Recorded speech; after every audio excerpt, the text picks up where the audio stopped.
السلام علیکم دوستو، ہمارے چینل کو سبسکرائب کریں اور لائک ضرور کریں۔ السلام علیکم ورحمۃ اللہ وبرکاتہ۔ میری بات کو آج غور سے سنیے گا۔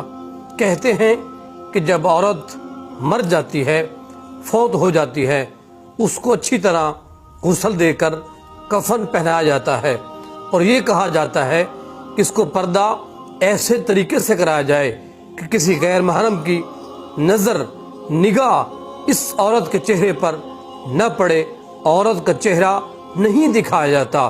تو دوستو، جب مرنے کے بعد اتنا پردے کا انتظام و اہتمام کیا جاتا ہے تو اس بات کو ذرا سوچئے، تو زندہ عورتیں پردہ پامال کر رہی ہیں، پردے کا اہتمام نہیں کرتی، ان کے لیے کیا سزا ہوگی، کیا جزا ہوگی، سوچئے گا ضرور۔